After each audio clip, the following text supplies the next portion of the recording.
दिन का उल्टा रात होती है, अमीरी का उल्टा गरीबी होती है, विद्वान का उल्टा मूर्खता होती है, गोरे का उल्टा काला होती है। पर आनंद का उल्टा कुछ होता है क्या?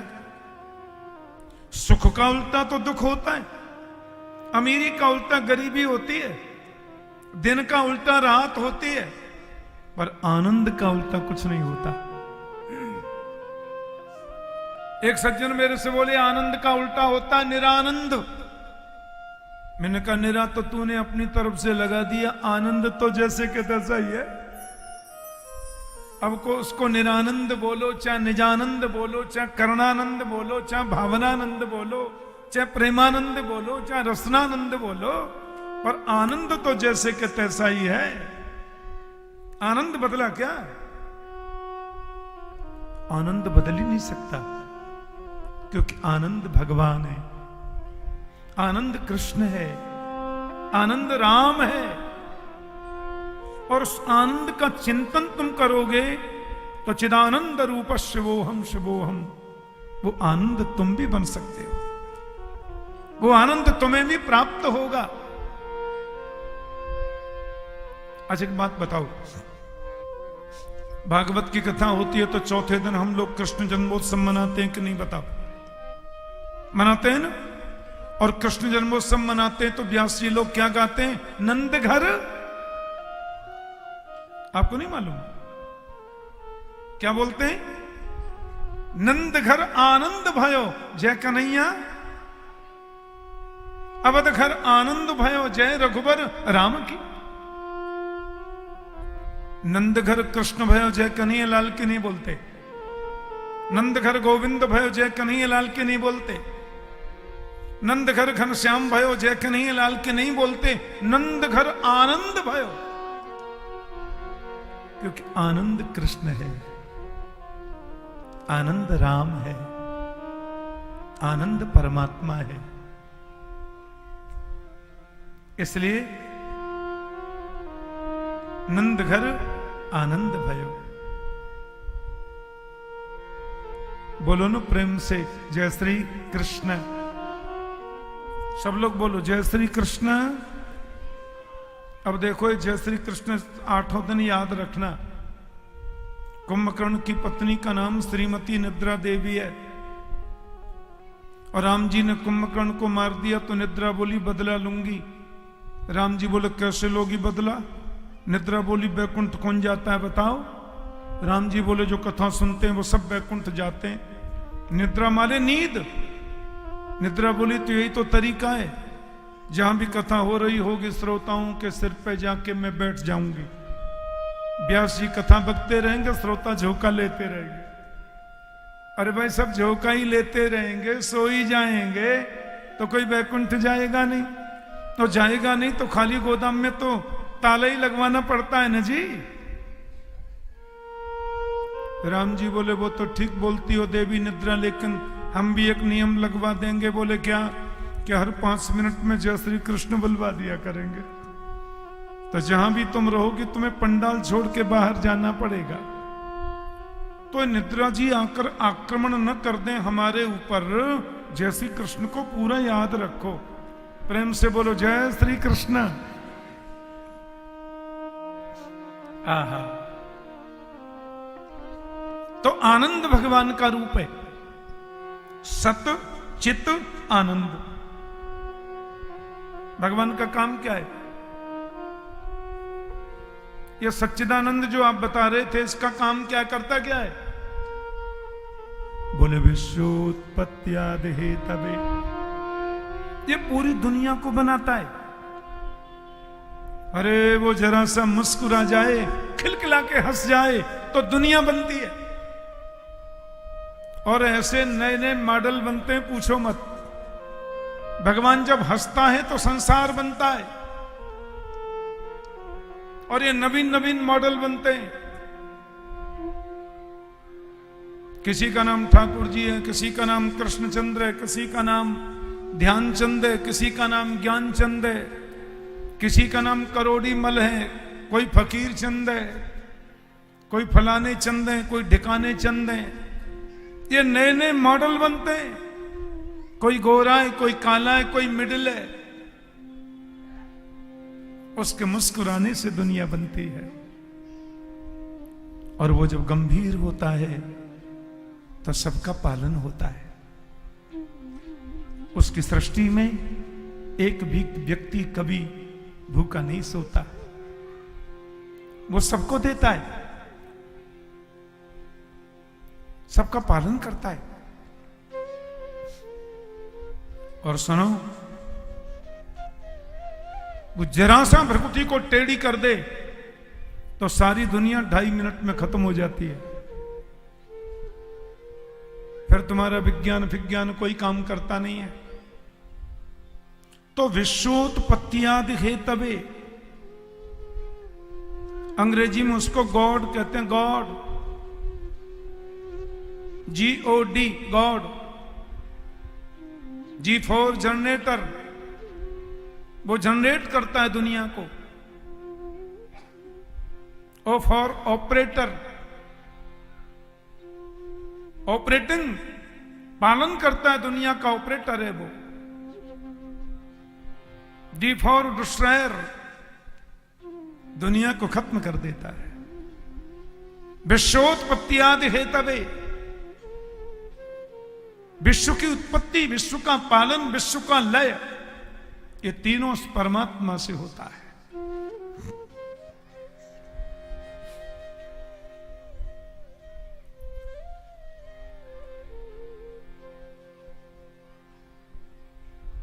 YouTube के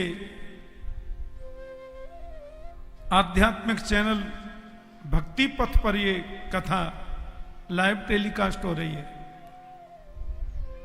पूरे विश्व में भक्ति पथ से जुड़े हुए लोग इस कथा को देख रहे हैं। ये जनरेट है।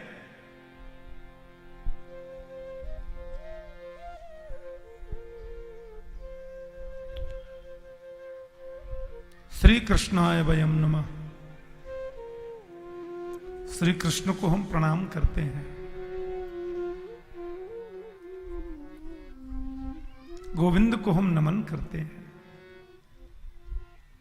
यम प्रव्रजन्तमनुपेतमपेत कृत्यम द्वैपायनो विरह कातर आजुहाव पुत्रेति तन्मयतया तरवो विनेदु तम सर्वभूतहृदयं मुनिमानतोऽस्मि।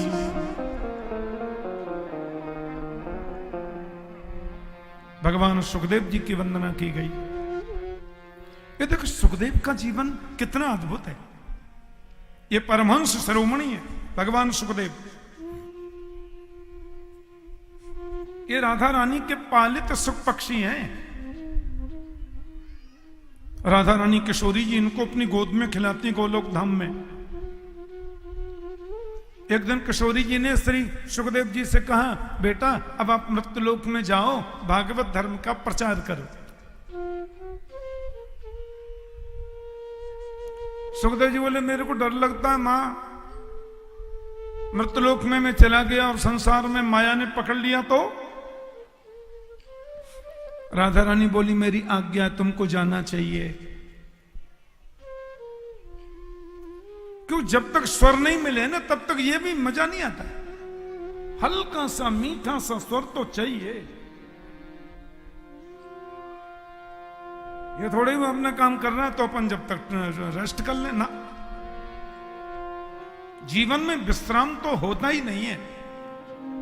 एकता चलो रे, एकता चलो रे, चलते रहिए। कभी तुम तेज तो हम धीरे, कभी हम धीरे तो तुम तेज। चलना जरूरी है। बैठने से जंग लग जाती है जीवन में। आप चल रहे हैं तो हम सहायता करें, हम चलें तो तुम सहायता करो। ये जरूरी होता है। इसको टीम वर्क बोलते हैं। हमारी जो 10 इंद्रियां हैं, 5 ज्ञान इंद्रियां, 5 कर्म इंद्रियां, ये 10 एक दूसरे का सहयोगी है। मैं ये कहना चाह रहा था।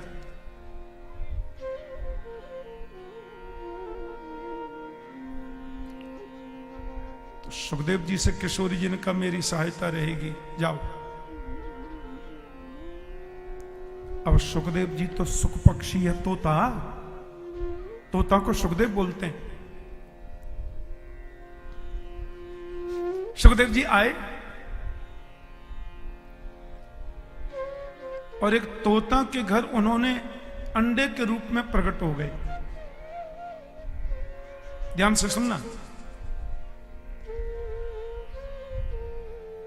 और जोर से ठंडी पड़ी तो उस अंडे को, वहीं फूटे हुए अंडे को छोड़कर तोता और उसकी पत्नी उड़ गए।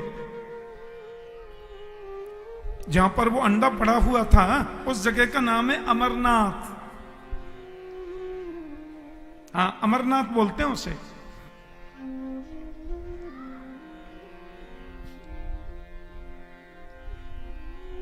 भगवान शिव का स्थान है वो,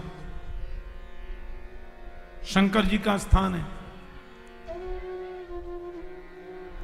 अच्छा, शिव और पार्वती में कभी विवाद नहीं होता। भगवान शंकर अमरनाथ गुफा में बैठ के तपस्या कर रहे थे, माता पार्वती जी आश्रम में बैठी थी। नारद जी उधर से निकले, कथा आती है। अच्छा, माता पार्वती जी नारद को अपना गुरु मानती हैं। देखो विचित्र संबंध। पार्वती माता श्री नारद जी को अपना गुरु मानती हैं और नारद जी पार्वती जी को अपनी मां मानते हैं। नारद जी पार्वती से कहते हैं माता जी, और पार्वती नारद जी से कहती हैं गुरु जी। क्योंकि शिव जी के संग पार्वती जी की शादी में नारद जी की अहम भूमिका थी, तो वो गुरु रूप मानती है। नारद जी ने मंत्र दिया था, ये मंत्र जपो शिव जी मिलेंगे। पार्वती जी ने देखा नारद जी आए हैं, बड़ा स्वागत किया, आइए विराजिए। पुष्प चढ़ाए, आसन बिछाया। बाबा आते रहा करो, आप तो बहुत दिन में आए, आप तो मेरे गुरुदेव हैं। नारद जी बोले आजकल हमने आना जाना बंद कर दिया है माता, कहीं आते जाते नहीं। पार्वती बोली क्यों? अब क्या है मैया, ये दुनिया में सब लोग बनावटी प्रेम करते हैं। नवारे सर्वस्मयी कामाय सर्वाणी प्रियाणी भवंती, आत्मनस्तु कामाय सर्वाणी प्रियाणी भवंती। सुर नर मुनि सब के यह रीति, स्वार्थ लाग करें सब प्रीति। ये सबका नियम। मैंने आजकल आना जाना बंद कर दिया, दिखावटी प्रेम करते लोग, बनावटी करते हैं। माता पार्वती बोली मैं आपसे क्या बताऊं, हम दोनों में तो इतना प्रेम है पूछो ही मत। मेरे पति तो इतना प्रेम करते हैं हमसे कि देखो ये माला पर जो मंत्र जपते हैं ना, वो किसी को नहीं बताना चाहिए। हम आंख बंद करके बैठे और भगवान की कोई झांकी हमारी आंखों में आ रही है, हृदय में आ रही है, किसी को मत बताओ, दिल में रखो, उसका चिंतन बढ़ाओ। लेकिन मेरे पति तो इतना प्रेम करते हैं, रोज शाम को आके बोलते हैं देवी आज मेरे ध्यान में राम जी आए थे, राम लक्ष्मण जानकी की झांकी आई थी, और आज तो राधा कृष्ण की सुंदर झांकी, आज तो कन्हैया ब्रज में गोपों के संग गौ चरा रहे थे, ये झांकी मेरे ध्यान में आ गई। इतना प्रेम करते हैं कि रोज मुझे बताते हैं आके।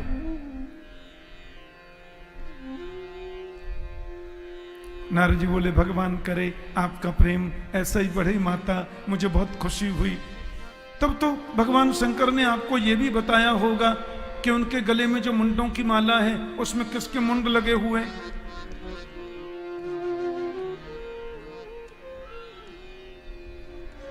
पार्वती जी बोली मुंडों की माला तो वो पहनते हैं, 24 घंटे धारण करके रखते हैं और बड़ा उसके प्रति उनका लगाव भी है, लेकिन मुंड माला में किसके मुंड लगे ये बात तो मुझे कभी नहीं बताई।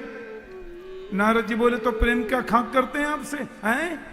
राम राम राम राम 24 घंटे मुंडों की माला पहनते हैं और किसके मुंड लगे माला में ये अरे अपनी पत्नी को नहीं बताया, अर्धांगिनी को। अच्छा माता जी हम तो जाते हैं, राम राम, आपका काम हम क्या मतलब, हमें आपके घर की बात है।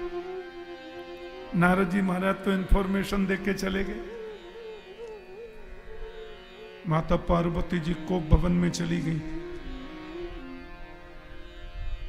पुराने जमाने में लोगों के रहने के मकान बनते थे तो स्त्रियों के रूठने का कमरा अलग से बनता था, और उस कमरे में जाके बैठ गई तो समझो रूठ गई हैं। फिर बड़े बड़े अलोल निर्णय होते थे, और जाते जाते वो अमरनाथ गुफा की बगल में से नारद जी निकल गए और शिव जी को देखकर बोल गए, बाबा थोड़ा जल्दी घर जाना, माता जी याद कर रही हैं। शंकर जी बोले, नारद मेरे घर होके आए हैं तो जरूर कोई न कोई नया बीज बो के आए होंगे, कोई न कोई नई बात सुना के आ गए होंगे। नारद जी बड़े हंसमुख संत हैं, झगड़ालू नहीं है। नारद जी न कभी उदास रहते हैं, न किसी को उदास रहने देते हैं। अरे जीवन में मुस्कुराइए, सदैव प्रसन्न रहना परमात्मा की सर्वोच्च भक्ति है। और कई लोगों का मुंह तो 24 घंटे लटका ही रहता है। हाँ, काहे वृंदावन गए थे? बोले हाँ गए थे, बड़ी भीड़ थी बिहारी जी के मंदिर में, हाय रे मर गए। काहे भैया कथा सुनने गए थे? हाँ ठाकुर जी आए थे वृंदावन से, गए तो थे कथा सुनने, बड़ी भीड़, हम तो मर गए। रामलीला देखने गए थे? बोले हाँ बड़ी भीड़ थी, मर गए। एक आदमी बोला, तुम हमेशा मरते ही रहते हो, कभी जिंदे भी होते हो? बोलो जय श्री कृष्ण। कई लोगों के मुंह पे तो 12:30 बजे ही रहते। हाँ, अरे प्रसन्न रहो, मुस्कुराते रहो, दुख में तड़पो मती, सुख में फूलो मती, प्राण जाए मगर नाम भूलो मती, मुरली वाले को मन से रिझाते चलो, कृष्ण गोविंद गोपाल गाते चलो। जीवन की प्रत्येक परिस्थिति में मुस्कुराइए। नारद जी इसके प्रतीक हैं। जो सदैव प्रसन्न रहता है ना, उसमें बुढ़ापा जल्दी नहीं आता। वो 60 वर्ष का भी होगा तो देखने में 35 का लगेगा, 80 का होगा तो देखने में 50 का लगेगा। प्रसन्न रहिए और 2 बातें दिल में रखिए, जो होगा मैं उसको रोक नहीं सकता, और जो नहीं होगा वो कभी नहीं होगा, फिर टेंशन क्यों?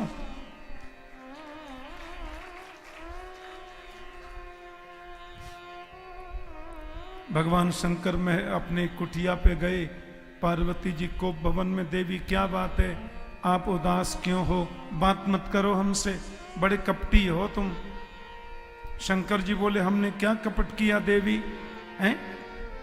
अरे 24 घंटे मुंडों की माला गले में लटकाए घूमते हो, और इस माला में किसके मुंड लगे ये बात अपनी धर्म पत्नी को नहीं बताई तुमने। भगवान शिव ने कहा, कभी मौका नहीं लगा तो मैंने जरूरी नहीं समझा। अरे देवी, हम तुमसे कितना प्रेम करते हैं, इसका सबसे बड़ा प्रतीक तो हमारी मुंडों की माला है। वैसे तो तुम जगदम्बा हो, परम्बा हो, भगवती हो, देवी, पर लीला की सिद्धि के लिए तुम बार बार अपने देह को बदलती हो। दुर्गा, क्षमा, शिवा, धात्री, स्वाहा, स्वधा, नमोस्तुते। जय तुम देवी चामुंडे, जय भूतार्ति नाशिनी। अनेक रूप हैं तुम्हारे। तो जब जब तुम अपना रूप बदलती हो देवी, तो तुम्हारी याद बनी रहे, इसलिए हम तुम्हारे ही सिर को अपनी माला में पिरो लेते। हमारे जीवन में इतनी बार तुमने अपने रूप बदले हैं देवी, बताओ कितना हमारा सच्चा प्रेम है। माता पार्वती बोली, अब तो तुम ज्यादा कपटी निकले, ऐसी कौन सी दवाई खा रखी है जो तुम तो कभी मरते नहीं, मुझे बार बार मरना पड़ता। भगवान शिव ने कहा, मैंने अमर कथा का पान किया है। ये अमर कथा ही भागवत कथा है, इसी को हम भागवत कहते हैं, अमर कथा। माता पार्वती बोली, मेरे को सुननी है वो कथा, आप सुनाइए। शिवजी व्यास गद्दी पर बैठ गए। भगवान शंकर ने कहा देखो हम आपको कथा तो सुनाएंगे देवी, पर एक बात का ध्यान रखना, एक तो कथा में सोना नहीं चाहिए,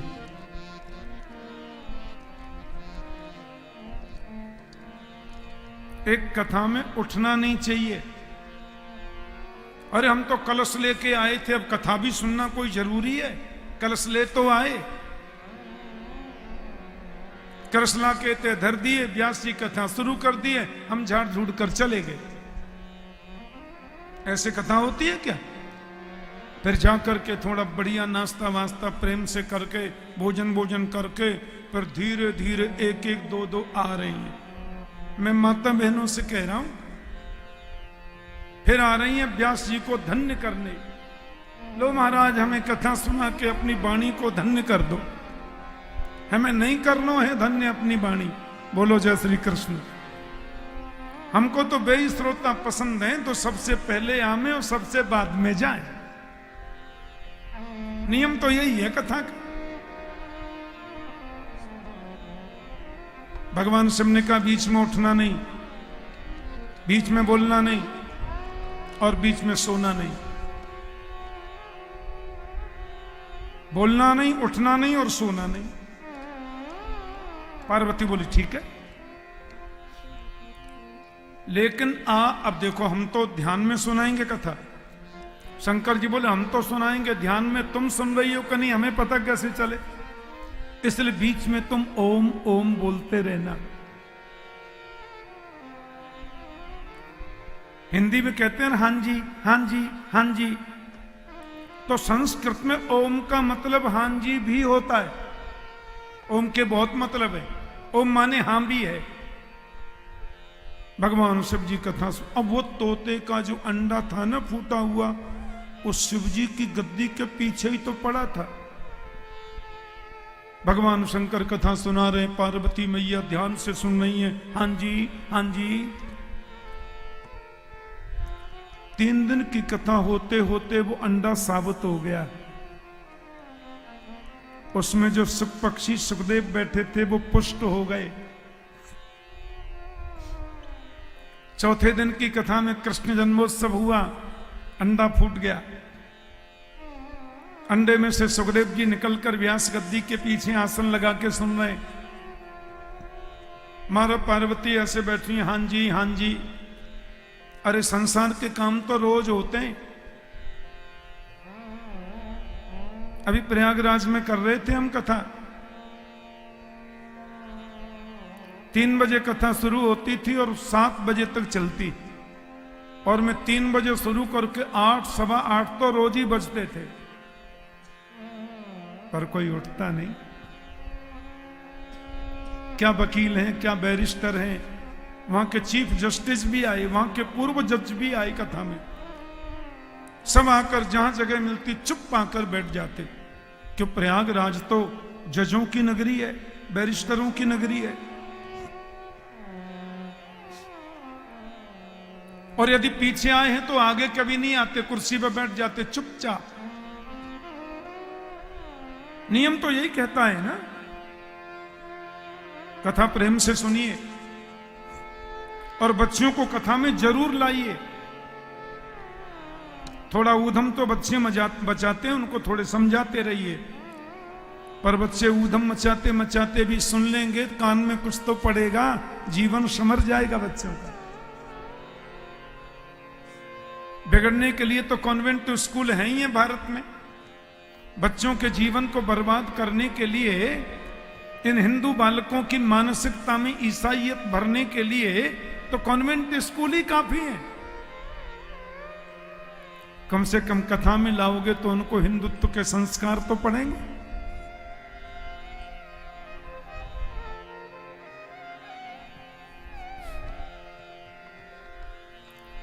छठवें दिन की कथा आते आते माता पार्वती जी को भाई आपकी हमारी तरह कथा तो हुई नहीं थी, 12 से 4 हो रही है कथा, 4 घंटा। वहां तो नॉन स्टॉप कथा चली। पहले दिन की कथा शाम को 6 बजे पूरी हो, 6:01 पे दूसरे दिन की कथा शुरू।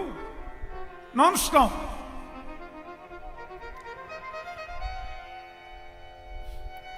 अब 6 दिन से माता जी बैठी हैं, न पानी पिया न बीच में उठे, कितनी समस्या। मैया को नींद आ गई। अब नींद आते ही वो हाँ जी जो कह रही थी बंद। शंकर जी तो ध्यान से सुना रहे कथा। पीछे बैठे हुए तोते ने सोचा हाँ जी बंद हो गई, कहीं ऐसा न हो कथा करना बंद कर दे बाबा। तो पार्वती जैसी आवाज में वो सुख पक्षी कहता है हाँ जी। जैसी भागवत कथा पूरी हुई, भगवान शंकर ने जोर का जयकारा लगाया, बोलिए बाल कृष्ण लाल की। सो माता जी की नींद खुली और माता पार्वती बोली हाँ जी। तो फिर उद्धव ने कृष्ण से क्या कहा? 6वें दिन यहीं पर नींद आई थी उनको। शंकर जी बोले उद्धव ने कृष्ण से क्या कहा? यह बात तो कल ही पूरी हो गई और कल से अब तक तो हम पूरा उद्धव संवाद सुना दिए, भागवत पूरी हो गई, अब तो आरती की तैयारी है। पार्वती बोली उद्धव आए तो कृष्ण ने उद्धव से ये कहा यहां तक तो मैंने सुना, पर उद्धव ने कृष्ण को जवाब क्या दिया ये तो मैंने सुना ही नहीं। शिव जी बोले तो हाँ जी कौन कर रहा था? हाँ जी बोल रहा। अजी हम सोई गई थी तो हाँ जी क्या करते? भगवान शिव ने पीछे देखा तो तोता बैठा, आंख बंद करके बैठा और हाँ जी। भगवान शिव बोले इसने व्यास मंच के पीछे बैठकर कथा सुनी है, इसने तो ब्रह्म विद्या की चोरी कर ली है। भोले बाबा तो त्रिशूल लेकर के डराने के लिए भागे। आगे तोता दौड़ रहा है, पीछे शंकर जी दौड़ रहे हैं। दौड़ते दौड़ते बद्रीनाथ तक आ गए।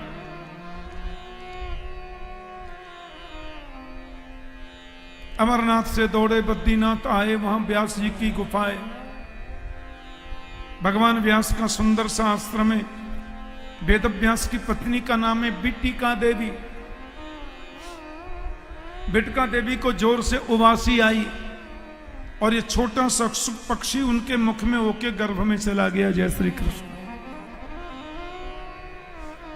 शंकर जी व्यास जी से बोले कोई ब्रह्म विद्या का चोर आया था क्या?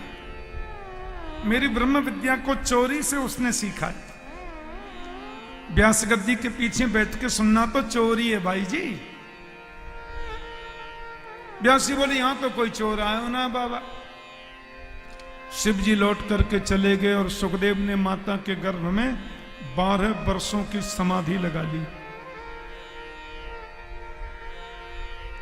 एक दिन व्यास जी की पत्नी व्यास जी से बोली अजी सुनो, मेरे उधर से कोई मंत्रों की सी आवाज आती है। व्यास बोले आवाज? व्यास जी बड़े मंत्र दृष्टा ऋषि थे। व्यास ने सुना तो भीतर तो वेद के मंत्रों की आवाज। ध्यान लगा करके त्रिकालदर्शी व्यास ने देखा और अपने बेटे से बोले बेटे आप बाहर पधारो, आपकी मां तो स्त्री को बड़ा कष्ट हो रहा है। बोले मैंने नहीं आना, बाहर विष्णु की माया पकड़ लेगी। व्यास जी बोले मैं वचन देता हूं विष्णु की माया तुम्हें पकड़ेगी नहीं। सुखदेव जी बोले तुम तो स्वयं माया में फंसे हुए, तुम्हारी बात पर विश्वास कैसे करें? मायापति भगवान कहते कि मेरी माया का असर नहीं होगा तो मानेंगे।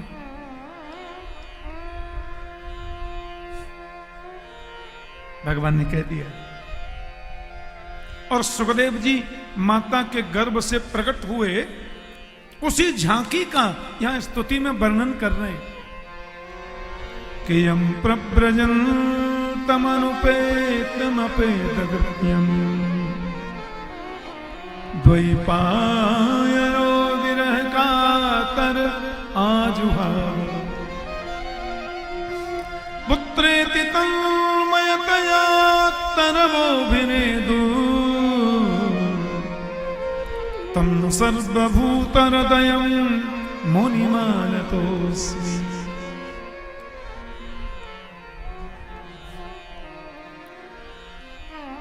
जन्म लेती संन्यास लिया और सीधे जा रहे हैं वन की ओर।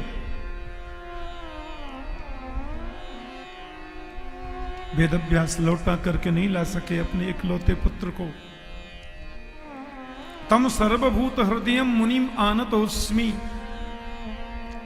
ऐसे भगवान सुखदेव को हम प्रणाम करते हैं। देखो मुरैना की इस पवित्र भूमि में इस जगह का नाम बड़ा बढ़िया है, उसमें आम लगाए। आम क्या नाम है? आमपुरा। अब बताओ, जिसका नाम ही आमपुरा हो, अब उससे ज्यादा मिठास और कहां मिलेगी?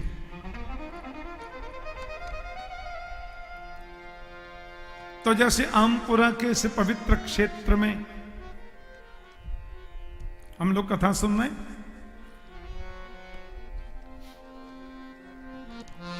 ऐसे ही भागवत की कथा के लिए एक और सुंदर पवित्र जगह है, उसका नाम है नैमिषारण्य। नैमिषारण्य क्षेत्र में 88,000 संत बैठे हैं।